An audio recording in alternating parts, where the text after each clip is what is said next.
It's the Musers, the podcast, Cowboys edition. Football friends, George Dunham and Bob Sturm, on the heels of the Cowboys going on the road in Carolina and getting pushed around 30-27. Final score doesn't sound bad. Yeah. But when you watch the details of this game, it is alarming again because it's another horrific day for the Cowboys defense. And for the offense, a really productive day, except for their last 6 plays and their first 3 plays of the game. You take those out, and it's an A+ for the offense, don't you think? Yeah, I do, except I guess what we say all season long, which is the offense is going to have to drag them along, and the offense is going to have to be perfect to save the day, and they were far from perfect. So you look at this game, Georgie, and here's where I net out on this whole thing. It's an incredibly difficult league where if you were to take the most anonymous team in the league, which might be Carolina, I don't know, if you were to rank the teams based on what, have you ever met a Panthers fan? I guess you have, but the general idea that they never get talked about, they're never not playing at noon, just all these things. So let's call them roughly the most anonymous team in the league. And when you play them, you find out real quick they have dudes, and you better be ready. And this is not college football where, with all due respect, some of the powers in our country can just show up and win 7 games without even playing well. That's not the NFL. You better bring it every Sunday or you're going to get your butt beat. And the Cowboys learned that on Sunday in Carolina. Boy, if there was ever an example of the game is played up front, and we spend so much time talking about quarterbacks. Well, is he this? Is he that? Is he? And obviously you have to have a good quarterback. You have to have speed on the outside. You have to have a running game. Yeah. All those skilled positions, but what a dominant performance up front. And it makes you realize a couple things. Okay, maybe these backup offensive linemen are as good as we thought they were when they played the Jets because they had a major problem. And then on the other side, just it highlights how this team has not drafted well when it comes to the defensive line last 20 years. But in particular, the last couple of years, as you said in our station here in Dallas, the ticket, if you go look at the 23 and 24 draft, basically the Cowboys have put themselves on NCAA probation with their drafting habits of defensive players. Right, yeah, and that is killing them right now because they will tell you, they'll be very quick to tell you they're a draft and develop team.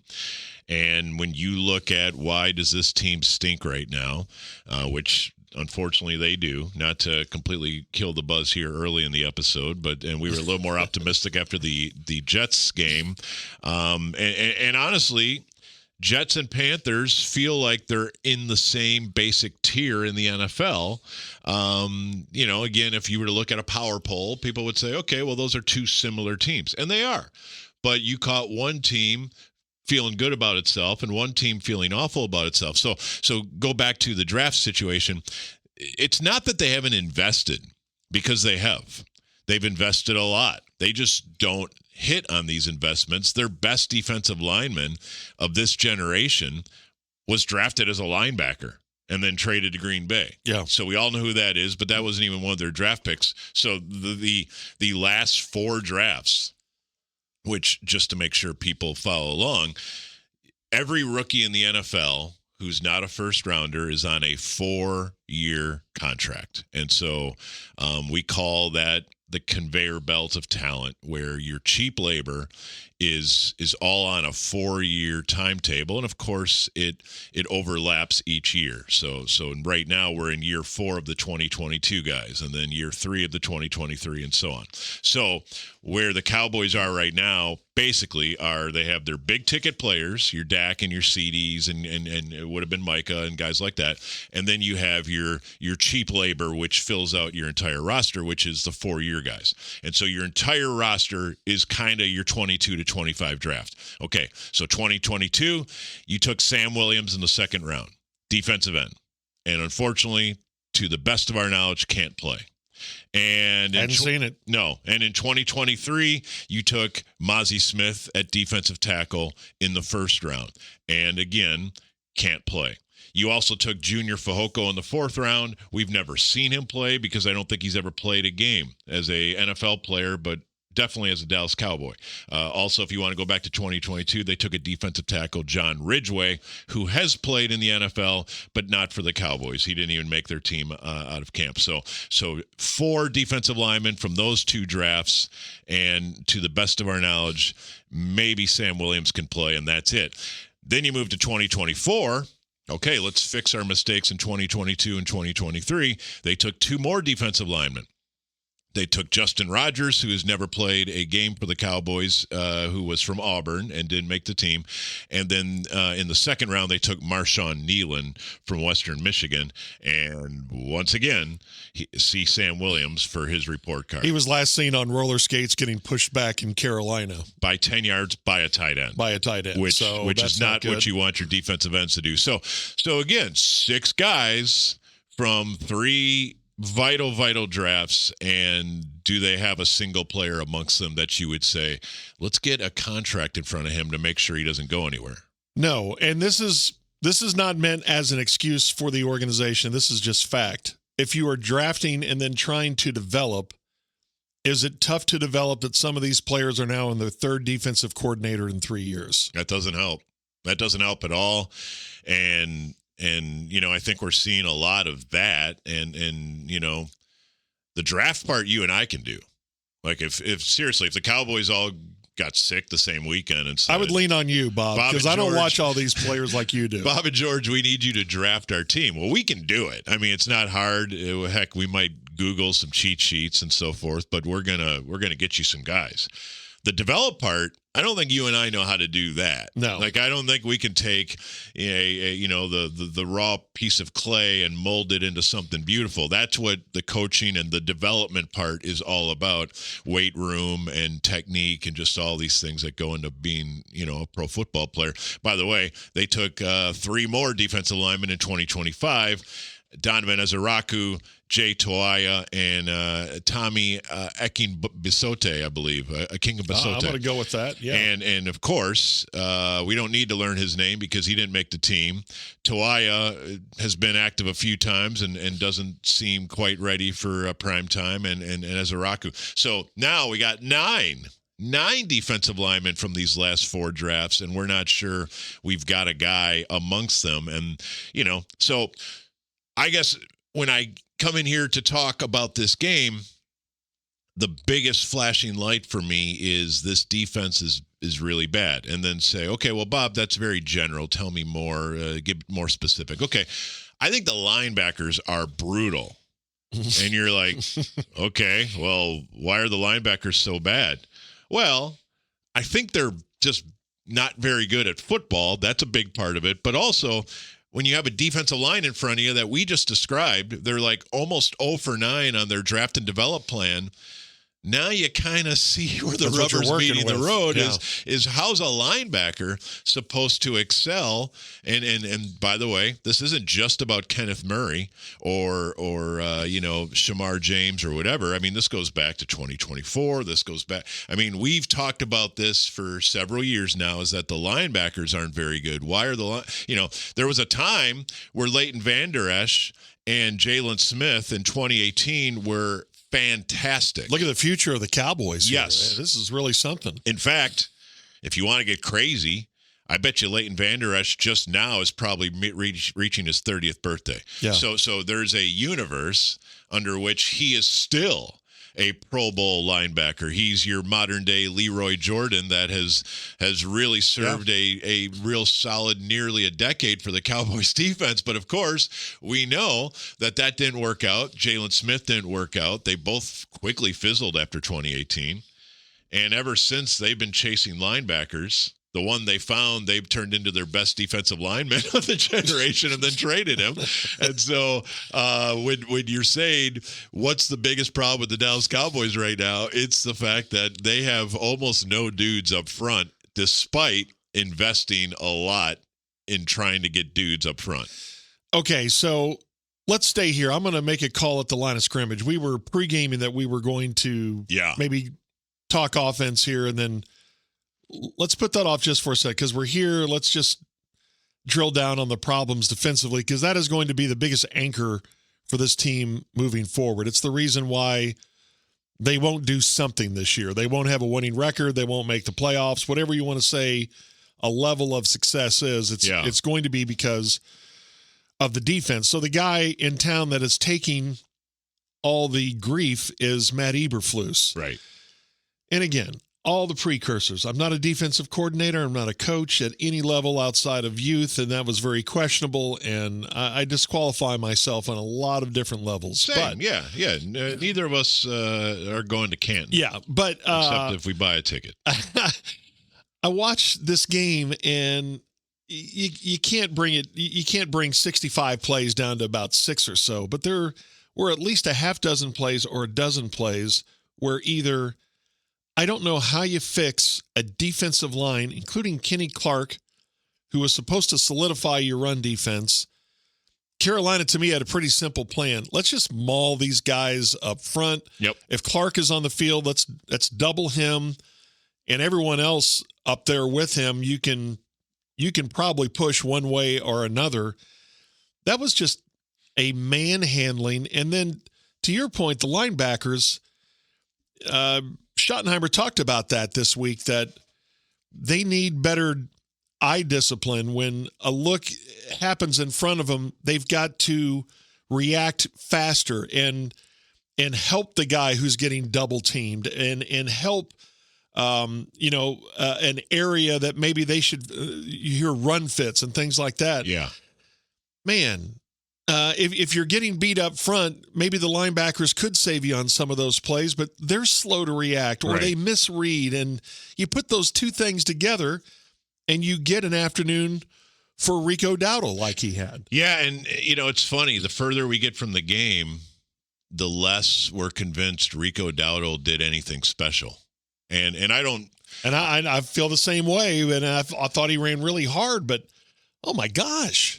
Yeah, well, I mean, in one respect, we should probably recognize, and I don't know how good you are at cowboy trivia, nor do I know if you read the little trivia I put out there. So let's do it for all the folks that are hearing it for the first time. So this is yards from scrimmage against the Dallas Cowboys all time.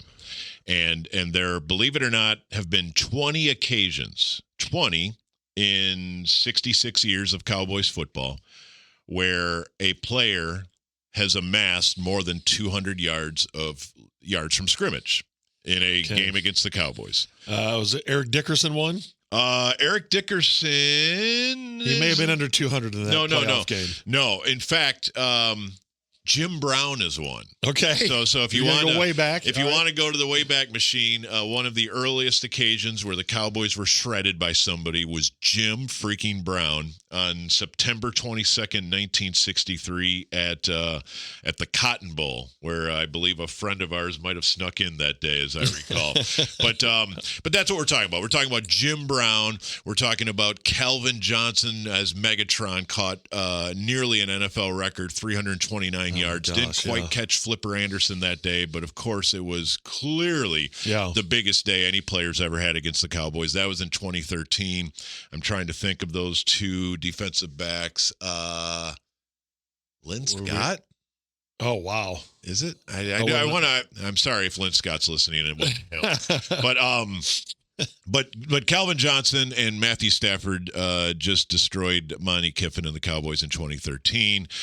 Deuce Staley. I was going to guess Deuce Staley from in the Pickle Juice game. Start of 2000? The September 3rd of 2000. Yeah. Very good week one. Yeah. When Andy Reid was a guy, we were wondering, does this guy know anything? And I think that might have been his first game as coach. May have been, yeah. I think. I'm not sure. But definitely the one and only game of Joey Galloway's first season with the Cowboys, as I recall. Here's one. So those are the top two, Calvin Johnson, Deuce Staley. The third one, the only other guy with a bigger day than Rico Dowdle against the Cowboys on Sunday. What do you got on Troy Stratford? Troy Stratford. I do not remember this one. Okay, Corby give Corby credit because I threw that name out to him and he had nothing. And then he said, wait a minute. Was that a little running back? And I looked up, and he's 5'9", like 190, so that qualifies. Okay. Troy Stratford apparently played on the 1987 Dolphins, but after the strike, so he's not a replacement player. He played about 9 years in the league, and I think seven. I think in those many years in the league, he ran for about 1,300 yards total. But on this one day against the Cowboys in 1987 at Texas Stadium, had 252, or at least yards from scrimmage. And that was with Dan Marino. I'm guessing it had to be Dan Marino. Yeah. So those are the three in front of Rico Dowdle. Those behind him include Harold Jackson in that famous performance for the Rams against Charlie Waters. Yeah. Charlie Garner had a big day 3 weeks after Deuce Staley did in the year 2000. Sorry, Dave Campo. Jim Brown. James Cook for Buffalo 2 years ago. Just December. 2 years ago, yeah. How can we forget that? Yeah. Here's Warwick Dunn, also in 2000 against poor Dave Campo in year one and that Cowboys defense. The great Greg Bell in 1984, Deshaun Jackson, Todd Gurley. So anyway, the list goes on. Such a bad loss in 84. That cost Gary Hogeboom his job and got Danny White the job back. Yes. By the way. You might remember Alfred Morris's big day against the Cowboys in the play-in game in 2012 when rookie RG3 with a blown-out knee still beat the Cowboys and Tony Romo on that day at I guess FedEx Field. I can't remember, but that win in your in game for where is that where he patted him on the top of the helmet? Yes, where he consoled Tony Romo and said, "Little buddy, you'll get back here someday." Edger and James in '99 against the Cowboys at home. Dorsey Levens at Lambeau in that '97 game against the Cowboys, and now one more from 2000. Holy heck, dude! There are five games from the year 2000. Such a bad year. Apparently, Jamal Lewis also killed the Cowboys that year. 1974, Chuck Foreman had a big day against the Cowboys. Anyway, 44. The point is there are 20 times where 201 yards or more. The Cowboys are 2-18 when that happens. And somehow they actually won two of these games. And Rico Dowdle sits fourth now with a 239-yard effort. The wild thing about this is his longest run was 15 yards. Yeah. I'm positive on this list, everyone else had at least one giant play, if not multiple. He did it. Aside from that 34-yard touchdown where nobody decided to cover him. Sorry, Kenneth Murray. I'm going to say that this was just nibbles. So, was Rico Dowdle great on Sunday, or could Junior Miller have run for 100 yards on Sunday? Yeah, we've talked about that. I do wonder if you put the average American back there, if he could have gone over 100, just because the alleys to run through. If you have the bravery to hit it up in there, maybe you could have. Which we don't have. Nobody has that. No. Except for those few who play in the NFL. We all might need to wear a diaper. First down yardage on these are the possessions for Carolina in the game. They averaged 10 yards per first down, and only one of those was a pass, and that was caught by Dowdle for 12 yards on the first possession. Averaged 5 on the second possession, 10 on the third possession, 23.6 yards on the fifth possession that only took about 5 plays to get him in the end zone, and then 6.2 on their seventh possession.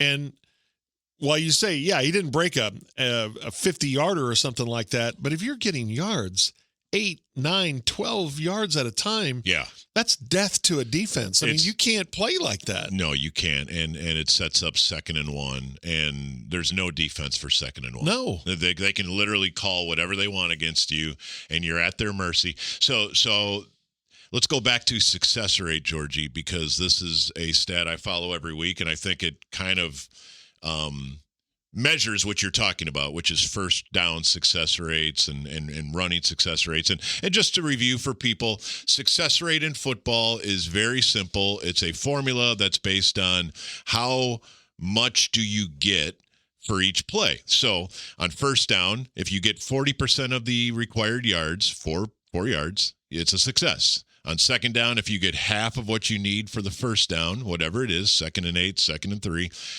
that's a success. And then third down and fourth down, do you move the chains? So it's a yes or no. Did you get what you needed? Success. Successful runs on Sunday. The Cowboys had 2 out of 19. Wow. 11%.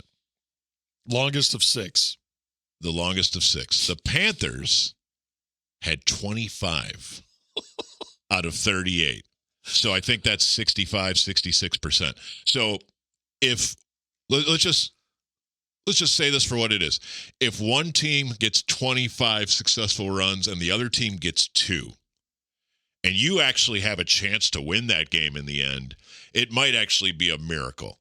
The Panthers obliterated the Cowboys on both sides of the ball, and probably worse, their offense versus your defense, but you could also flip it around in the Cowboys running game. But let's stick on the defense for a second here, because we have to provide answers for the people. Let's try without giving the answer, what's the use? Right. You can't do that. What do you do about Matt Eberflus, and what do you do about this defense? I don't think you can fire your defensive coordinator. Number one, I don't think all of it is his fault. What do you... Okay, let's drill down on that. All of it's not his fault. But he's responsible for it. But is some of it his fault? The fact that you drop back assignment football. You drop back in zone, and it looks like they're all playing it for the first time. They have no idea what's going on. Now, maybe you can fix that by changing, because guys are okay, what are we running now? And they'll believe in it. They don't have belief in this guy, which I don't get that. And I personally, I would not do it. I still think, am I crazy to think that they can at least be the 22nd best defense in the NFL? Well, I mean, and if they do that, I think you can win games. Well, and that's the thing. This has been said a lot. If the Cowboys could just find an average defense, they could contend for the Super Bowl right now. Yeah. Right now. Their offense is good enough. Their quarterback is good enough. Their play calling is good enough. Their playmakers are good enough. If they could just, and we're not saying the best defense, we're saying dead bang average, somewhere between 15 and 18. If you could have that defense, now you're saying 22, and I admire your realism. And let me go crazy. Win. You can go crazy. Just say dead bang average. They could win a Super Bowl. That's how dire things are right now, because they're 32nd in nearly everything. Yeah, and that's why when I look at the Eberflus thing, I am saying these are all the trimmings of a coordinator that doesn't know what he's doing. And I say that reluctantly, because I know that's not true. I know he's a good coach. I know he knows ball. I know he's got a horrible set of cards in front of him. But if you just said, okay, I'm going to pop in a tape, watch it, and then tell me this guy is coaching well or not, you would have to say no. Now, here's why I'm reluctant. Because last year I saw the Lions, the Ravens, the Saints, and the 49ers absolutely make a mockery of a Mike Zimmer defense. Right. The year before, I saw the Niners and the Bills and the Dolphins and the Packers make a mockery of a Dan Quinn defense. And if you want to go back to 2020, we can make a list of Mike Nolan defense. The whole season was a mockery. So what we have here, guys, is 4 different defensive coordinators. And if we keep saying this guy doesn't have a single clue, at some point, we're digging in the wrong place, to steal a Raiders of the Lost Arkism. I mean, we don't know, we don't have the back print on the headpiece of the staff of Ra, if you remember it. And so we're looking for the Ark of the Covenant way over there, but it's actually way over here. That's a sweet reference, by the way. The kids will love it. It's sweet. So now you come back to, are sick. Are they being coached well? Okay, well, where are my run fits? How come I don't know the coverage? What's going on here? Okay, well, now let's go back to the players. Why are so many players looking clueless on that one play that Georgie tweeted out? And it would really help if we could all look at the film here together, but we'll have to do it in a spoken word form because that's who we are. But there's a play early in the game where Kenny Clark is getting absolutely thrown out of the club, as they say. He is being driven hard and fast in the wrong direction. And if you want to go back and look at the game, the play in particular happened on the very first drive, on the very third snap of the Panthers' offensive day, 11:59 first quarter. If you go back and look at it, it's a 12-yard run for Rico Dowdle. And I described it as one of the worst snaps of run defense you will ever see. And I said, it's just awful on every level. Which player busted? Well, honestly, let's find out which player didn't bust of the 11 or get guys. Beat, yeah. Yeah, and so just to quickly go through that play, Marshawn Nealon is getting pushed back 10 yards by a tight end. Your defensive end should never get bullied by a tight end. That should never, ever, ever happen. Kenny Clark is double-teamed, and he's moved so far out of the play by the left tackle and left guard that he's actually facing the wrong direction on his knees way away from the play. And smoked. He is. Now, it's 11 on 11, and their quarterback is not going to participate in the run game. So it's actually, 9 on 11. So if your guy gets double teamed, that has to leave numbers for the other guys to come get him. So Kenny Clark's taking 2 guys. Now he's taking a massive loss. But, okay, now I've eliminated Kenny, and I've eliminated 2 more of their guys. So now 7 guys are playing my 10. Yeah. I've got to win now. Well, actually, the motion takes both my linebackers to clear the other end of the pile. So now they are walled off from the mission. They have no way back, and I'm not even sure they know what they're looking at. Donovan Wilson is actually following the tight end out past the play, and he's, probably doing his job, which is following the lead blocker. But now he's run himself out of there. The point is, at the end, Rico Dowdle can't believe that all he's looking at is grass. Yeah. And this happens repeatedly. In the back of his offensive lineman. Yeah. So, again, can you replace the players? It doesn't appear so. Can you replace the coach? I guess I said the answer can't be what's the use. But we're getting really close to what's the use because they have 11 games to go. They don't really have help coming. No. And I just don't know how they fix this defense because the first 3 games, they couldn't stop the pass. These last 3 games, they can't stop the run. And it now appears that every team that plays them is actually torn in indecision on how do we want to destroy these guys. We gouge them the worst. Because everything works. Yeah, literally every idea is a good one now to play the Cowboys defense. All right. There's so much with the Cowboys defense. Let's try to make ourselves feel better and hear from a listener to Football Friends, the podcast, and also talk about a forgotten game for Dak, because I think we're going to forget all about what he did last Sunday, and I thought it was pretty darn good. We'll talk about that on the Musers, the podcast, Cowboys edition, coming up next. It's the Musers, the podcast, Cowboys edition, Football Friends. Yay. George and Bob trying to work our way through we thought this may be an insane Cowboy season, and it is. Okay, here's a little bit of levity. Last week we talked about the Dallas Cowboys Band. We had Bill Lively on, who told us the story about how the Cowboys had a live band at Texas Stadium. They went to the two of the Super Bowls in the 70s and went to London with the team in 86.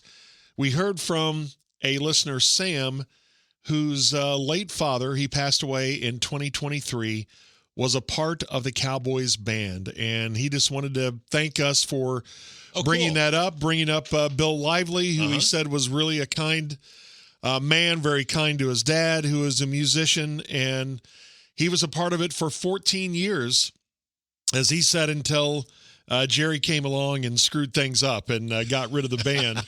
But, it was cool because I've even sent some pictures of his dad in the Cowboys Band there at Texas Stadium way back in 1976 and getting ready before a game. And Yeah, thanks, Sam, for listening to the podcast, and thanks for bringing back memories of the Dallas Cowboys Band. That's awesome, man. And if people miss that, they should go back and listen to that episode in the feed. And it's great. And I am, as you know, really enjoying the Wayback Machine as a way to cope with the present tense with this team a little bit. As just to give you the update, the 1975 Cowboys got another win this week. Heck yeah! As they played in Shea Stadium. Oh, yes. I don't know if you remember this one, but this was like a dust bowl. Yeah. As they're playing just on the windy as all get out. Oh, it was an ugly pillow fight. 13-7 was the final. The Cowboys defense had to carry the day. And Mark Washington with an interception late set them up for the winning touchdown. But a man who would have a tough Super Bowl just months later. Yeah. Big game there. That's right. So they go to 4-0, and somehow, because I might have cheated on this, somehow they're going to lose to the Stinko Packers in Week 5 at Texas Stadium against John Hadle, which I think is the only game he ever won as a Packers quarterback. That's the only game? No, it's definitely on the short list. Like, George, he was so bad for the Packers. So you got bad him when he was like 40, though. I think yes, and they traded 2 number 1s for him. So basically the price of Micah. But if you want another source from the good old days, my dad will come on and complain about John Hadle as a Packers quarterback anytime you want. Really? So, he's still mad about it. Still mad about the John Hadle trade. He's so bad.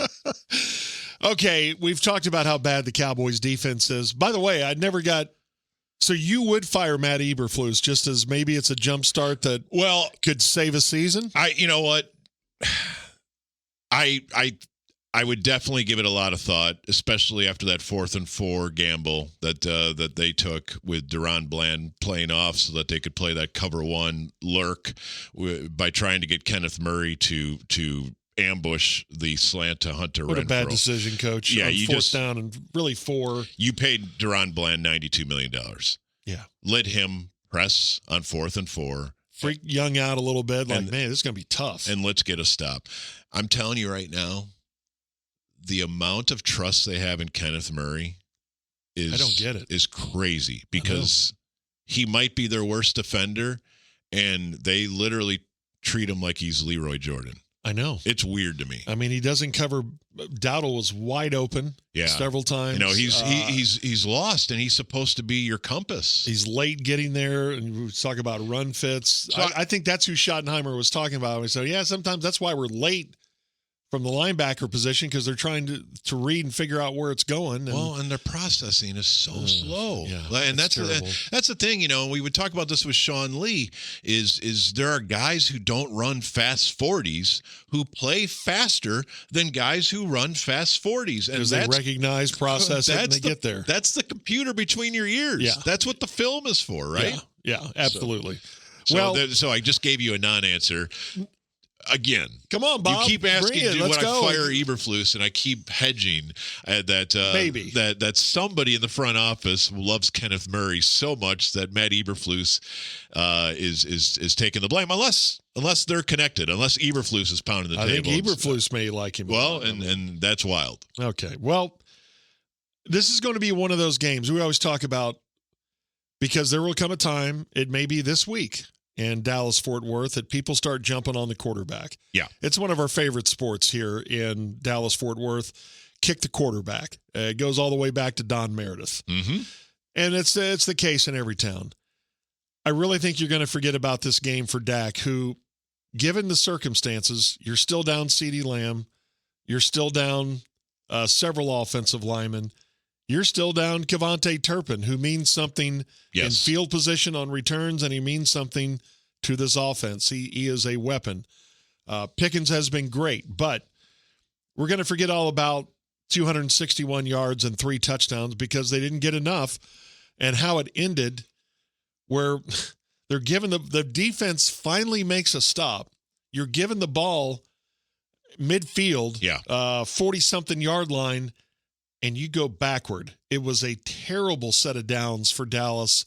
The possession before, where they didn't punch it in and had to settle for a field goal, that started with a fumbled snap. And That may have been one of Dak's best plays to get back on the ball just to That's right. save him 3 points there. The next play was the big opportunity, and I'm sure you saw this, but now it's second down from the 9.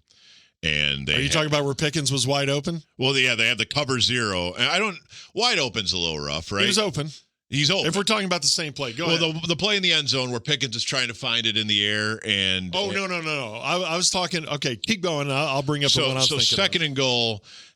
The Panthers send an all-out blitz, and so it's cover 0, and that means you have this wonderful opportunity if you can get the ball out that Pickens versus his guy, and it's a two-way go, which means the dude can't really keep Pickens from going to the post or the corner, and if Pickens and Dak are on the same page, this should be easy money. That's a touchdown, yeah. Unfortunately, this is one of those deals where year one with CeeDee Lamb, they probably don't hit on this, but now with CeeDee Lamb, this would be easy money. And that is, you just kind of know what each other are thinking. Where Pickens is thinking, I'm going to sort of, wall off my route along the goal line, and Dak is thinking, let's throw it to the back line. And so Pickens beats his guy, but the throw and the route do not mesh, and so it falls incomplete.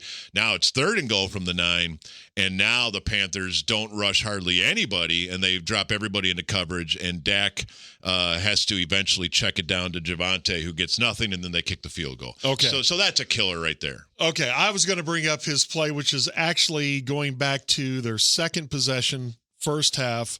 They had to settle for a field goal. This is where he misses Flanoy as he's rolling out. But if you back that play up at the very beginning, it was the same play that he made, I think, 2 weeks ago, where you have a single high safety and he looks right to look off the safety and fires back left. Okay. He's got the same thing with Pickens, but I think he read it as he was going to have Ferguson wide open to the corner on the right. Okay. Then the pressure came. Then he had to bail out. Yeah. And he's a little late getting it to Flanoy, but had his read been, hey, I think we've got this thing where I'm going to have Pickens wide open if I just look off that safety. He was, and his right, Pickens started to raise his hands. Yeah. And that's when he had to spin out. Okay. But, man, outside of that, I don't know what you can say about Dak's game outside of the dude is having you could throw in a few other quarterbacks, including Baker Mayfield. Right. But a few others. But Dak's as good as any quarterback in the league this year. Yeah, he is. And what makes it amazing to me is he's doing so many little nuanced things that I think people might be missing, and that's fine. But I think to those of us who try to study his every move, it's dazzling. And what I'm speaking of in particular is he's not taking any sacks hardly. And please don't confuse that with the offensive line is protecting perfectly, because they're not. Terrence Steele's having a really hard time. Brock Hoffman's having a tough time. There are guys who aren't pass protecting real well. And Dak is doing such a great job of being his own best pass protector while he's reading defenses and while he's finding the open guy, that I try to be fair to him when he makes a less than perfect choice once or twice or 3 times, because for the most part, he's not ever getting sacked, George. And yet the trains continue to run mostly on time. Now, this was not as good. This was a 292-yard game for the offense, which is not good enough. You got to be up in the 350s and preferably 400. But how about that for the quarterback to be able to operate like that, Yes. score 27 points with zilch of a ground game? No running game whatsoever, and really just one wide receiver that you trust. And George Pickens is insane. But just Dak is playing fantastic football right now. Yeah, and this is my favorite one. This is on your second possession of the game, and I do believe this is a third down. And they were so good on third. And so many 3rd and 7s, 3rd and 8, and again the ball's out in 3 seconds. Yep. And if there's any sort of vintage stall back to Pearson kind of hookup, I mean, to me that was just a thing of beauty. And again, doing that with an inexperienced offensive line where you're probably going to get pressure and the ball probably ought to get out within 3 seconds, and to make those throws is just it's a lot harder than we give it credit for. No, and that's the thing is when you make things look easy, sometimes they go underappreciated, and he's making it look easy because his pre-snap reads and his adjustments are so good right now. And when they can put Pickens in the slot and teams do not try to match up, they just slide over their slot guy against George Pickens. It is stealing. It is just Pickens, and that play right there was Pickens in the slot, and then you run the outside guy on an in breaker, and then Pickens isolates and the slot guys are small. Pickens is a massive human being, and so that entire game he's toying with them. I haven't seen a wide receiver physically toy with his opponents in a Cowboys uniform since T.O. Terrell Owens to me, Dez was great, but Dez was not this type of athlete. Dez was not jumping guys. Yeah. Terrell Owens was a freak like George Pickens, in my opinion, who against NFL defensive backs, it's like he's playing against fourth graders at times where he's just swatting them out of the way and pushing them down and running past them. And I dream of a day, George, maybe this week, maybe in 3 weeks, when CeeDee Lamb and George Pickens are both out there and they can both play in the slot. And with Dak this level, they should be able to put up some 40 burgers. And they might need to get wins. But this offense, this goes back to our earlier conversation. How much of your pie are you willing to put on the offense? Because if you're willing to re-sign Pickens, I support you. But just know that's less to go to the defense. Yeah. And now we're going to try to just draft our defense next year, which is going to mean we're going to have a bunch of rookies running around who might be really good, but it's going to take a while. So you have to figure this out.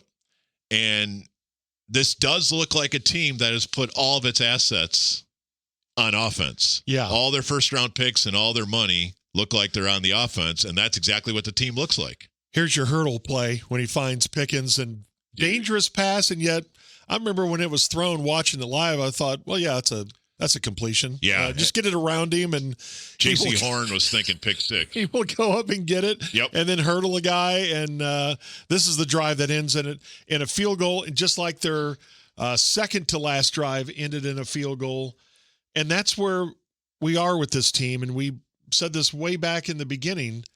You're going to have to be almost like 8 for 8 on possessions, right? Or 6 for 6, and that's not scoring. That is, all of a sudden plays are going to stand out where you miss a receiver, or in this case, if you get first and goal at the 8, I think 2 of those plays are probably going to be running plays with this team for the most part. But not in this game. And I think of it this way, George.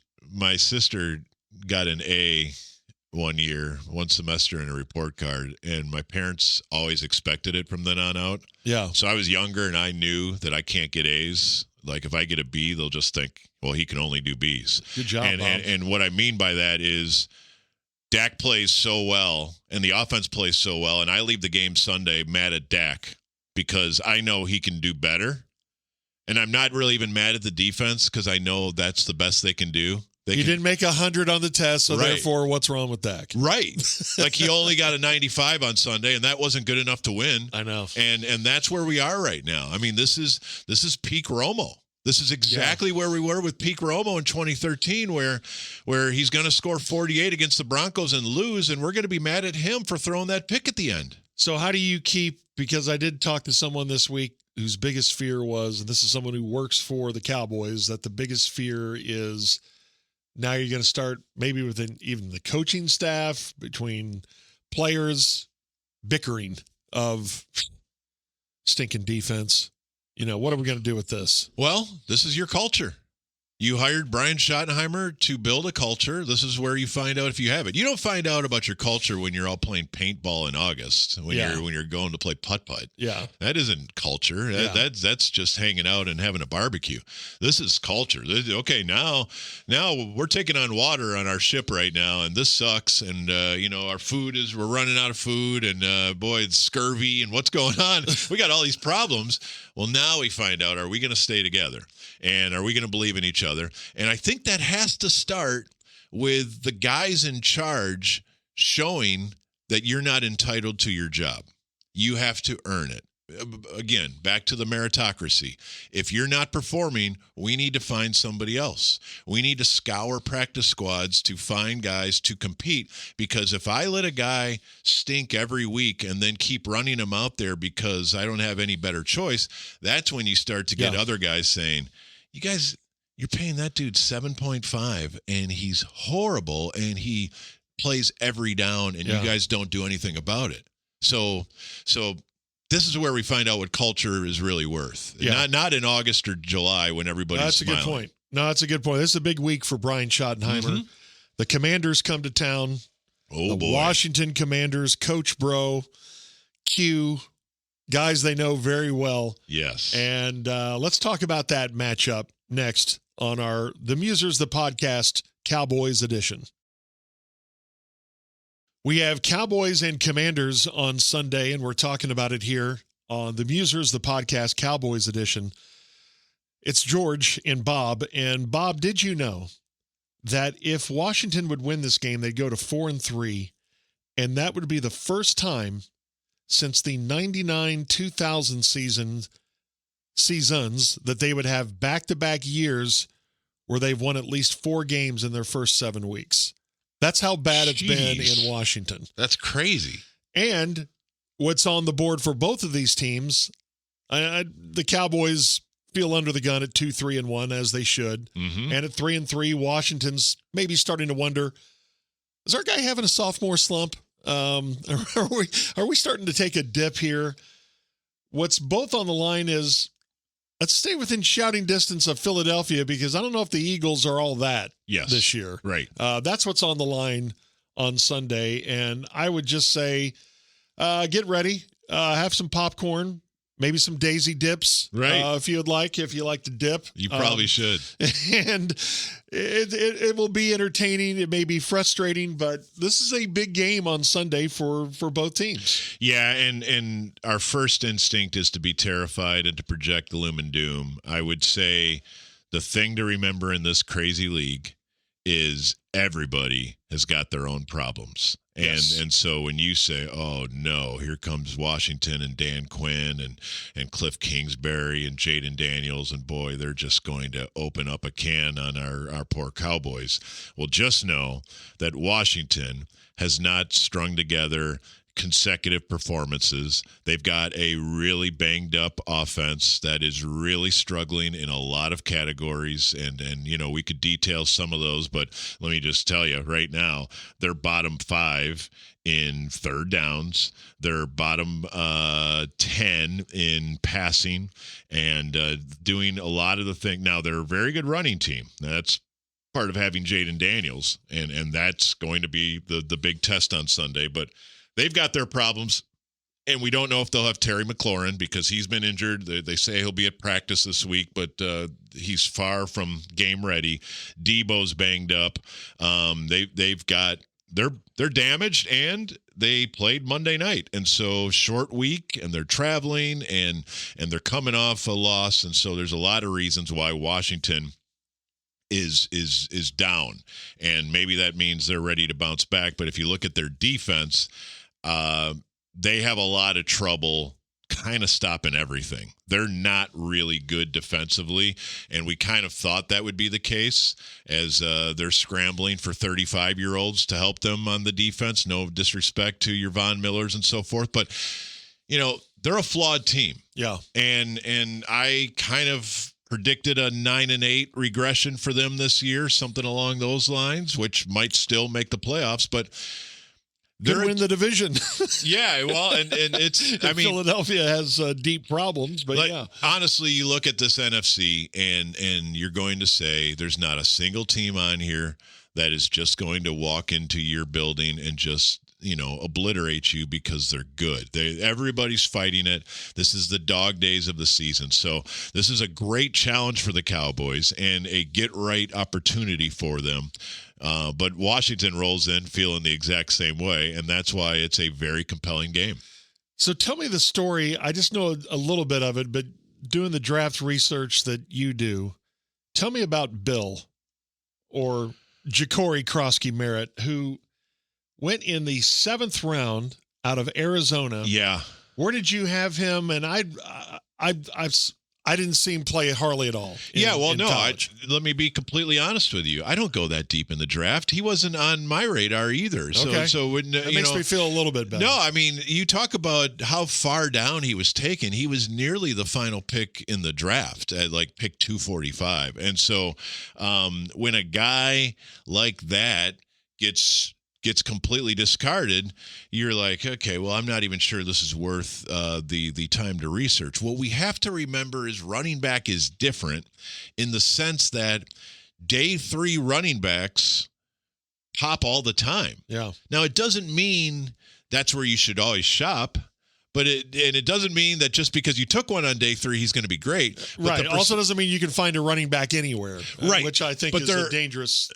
Right. But let's put it this way. Day 3 positions where you can find a starter, running back is at a higher percentage than almost any other spot on the football field. Yeah. You can't find a corner on day 3 very often. You definitely can't find a wide receiver on day 3 very often. Like, Puka Nacua does exist, but we're talking 1 in 100. Running back feels more like 1 in 8. Something like that, where you can find really good contributing running backs. Now, does Krosky Merritt have staying power? I don't know, but doggone, he's been so good already that they would already tell you that this is a very, very smart, profitable 7th round pick. I mean, heck, we just told you about the Cowboys have had several 7th round picks who did not even play a snap for them. And then this guy, runs for 111 and 2 touchdowns in a win against the Chargers a couple weeks ago. And you're like, okay, this is a dude. Now, may I take you back to another previous part of our show where we mentioned Alfred Morris. Alfred Morris had a real big year in 2012. Why? Because he was the running back standing next to RG3. And when you have that combination, you can actually cheap out on running back because your feature runner is actually your quarterback. And so when RG3 was great, Alfred Morris was great. You took away RG3 and Alfred Morris was just a dude. And I think, again, we talk about fit. And where does a guy get drafted is like the single most important factor for a football player is where do you go and what situation do you fall in. So Krosky Merritt we need to give him a lot of credit because he's been great. At the same time, we need to say, if I was a running back with Jaden Daniels, I bet you I would do okay.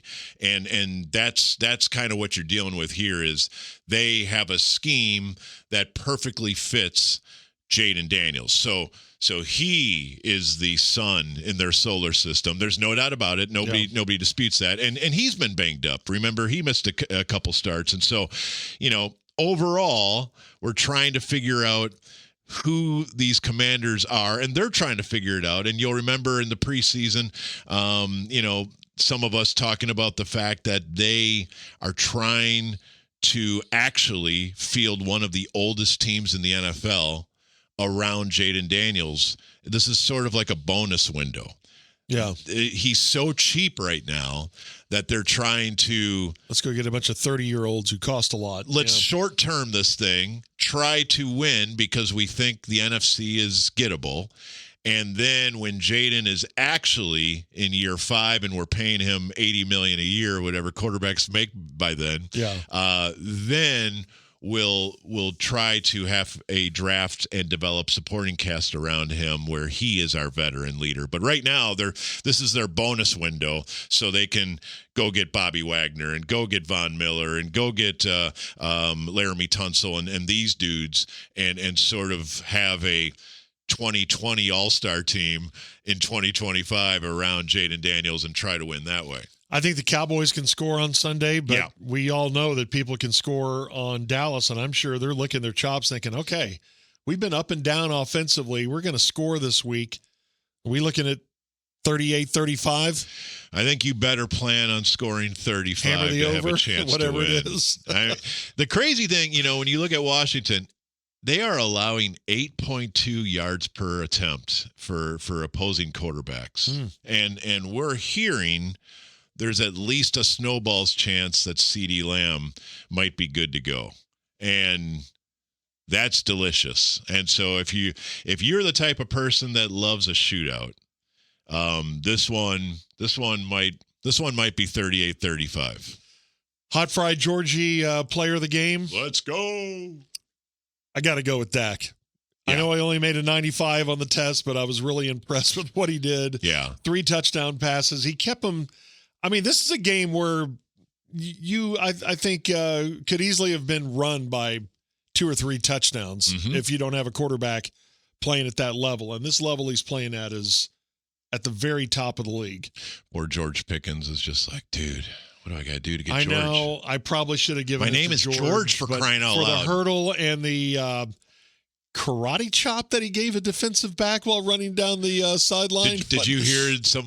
So that 4th down where they threw it out to Pickens and he fell down and got back up and caught it. Amazing. And then oddly seemed to try to jump a guy, even though there was he didn't have a running start.